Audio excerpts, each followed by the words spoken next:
मित्रांनो, एकीकडे शेतकऱ्यांना शेती करण्यासाठी युरिया किंवा रासायनिक खतं हे उपलब्ध होत नाही आणि दुसरीकडे काळा बाजार करण्यासाठी रासायनिक खतांची उपलब्धता कशी होते, अशी महत्त्वपूर्ण गंभीर प्रश्न आज शेतकऱ्यांकडून उठवण्यात येत आहे. आता हा प्रश्न का उठवण्यात आलेला आहे तर नाशिकमध्ये रासायनिक खतांचं आणि युरियाचा मोठ्या प्रमाणात काळा बाजार हा सुरू आहे असा आरोप आता करण्यात आलेला आहे. काही संपूर्ण न्यूज आलेली आहे, पाहणार आहोत सविस्तर या व्हिडिओच्या माध्यमातून. मित्रांनो, शेतकऱ्यांसाठी अनुदानित दराने उपलब्ध करून दिल्या जाणाऱ्या युरिया खताच्या काळा बाजारामागे स्थानिक राजकीय वरदहस्त असल्याचा गंभीर आरोप समोर आला आहे. नाशिक विभागात खरीप आणि रब्बी हंगामाला तब्बल 1120 कोटी रुपयाच्या सबसिडीच्या युरियाचा काळा बाजार होत असल्याचा अंदाज व्यक्त केला जात आहे. प्रत्यक्षात शासन शेतकऱ्यांना मदत म्हणून युरिया खतांवर मोठ्या प्रमाणात अनुदान देते. मात्र या अनुदानित युरियापैकी सुमारे 80% युरिया हा काळ्या बाजारात वळवला जात असून केवळ 20% युरिया प्रत्यक्ष शेतकऱ्यांपर्यंत पोहोचत असल्याचं चित्र समोर आलेलं आहे. शेतकरी मित्रांनो, नाशिक विभागाला दरवर्षी सुमारे 3,50,000 मेट्रिक टन युरियाची गरज असते. एका टन युरिया मागे शासन सुमारे 40,000 रुपये सबसिडी देते. त्यानुसार या विभागासाठी शासनाचा एकूण अनुदान खर्च सुमारे 1400 कोटी रुपये इतका होता.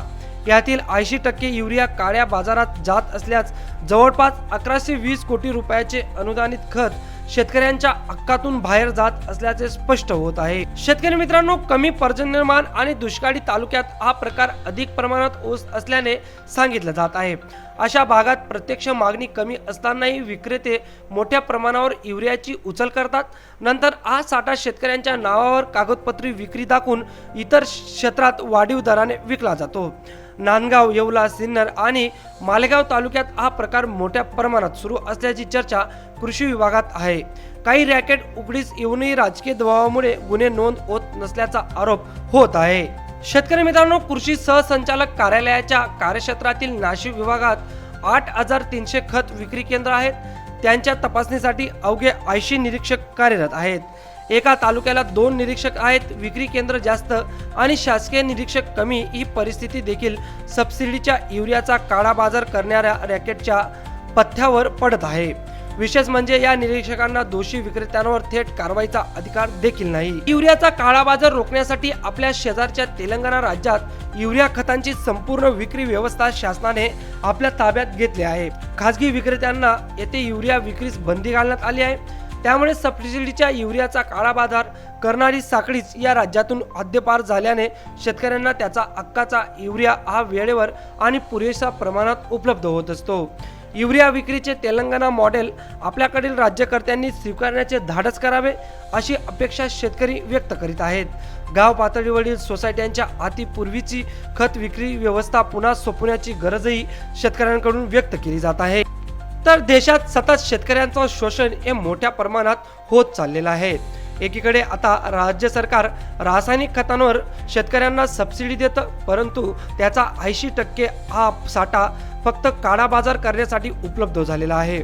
पुरेसा खत हा शेतकऱ्यांना शेती करण्यासाठी उपलब्ध होत नाही वेळेवर आणि याचा परिणाम त्यांना डायरेक्ट त्यांच्या उत्पन्नावर भोगावा लागतो.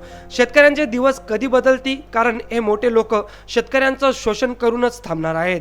येणाऱ्या काळात शेतकऱ्यांचं जरी अशा प्रमाणात शोषण होत राहिलं, अशा प्रमाणात शेतकऱ्यांच्या गोष्टींमध्ये भ्रष्टाचार होत राहिला तर एक दिवशी मात्र नक्की शेतकरी हा संपेल आणि ज्या दिवशी शेतकरी संपेल त्या दिवशी या जगावर आणि देशावर भूकमारीची जी वेळ आहे तर ती नक्कीच ओढली जाईल. गल्ली अल्लीत आज रासायनिक खतांचा काळा बाजार चाललेला आहे, तरीही जे शासकीय कर्मचारी तर त्यांच्या निर्देशनात एक का येत नाही हाही मोठा प्रश्न शेतकरी वर्ग उठवत आहेत. अपडेट तुम्हाला कशी वाटली? आवडली असेल तर व्हिडिओला लाईक करा आणि अशाच पुढच्या महत्त्वपूर्ण अपडेटसाठी आपलं चॅनल सबस्क्राईब करायला विसरू नका. शेतकरी मित्रांनो, भेटूया पुन्हा अशाच एका नवीन व्हिडिओमध्ये.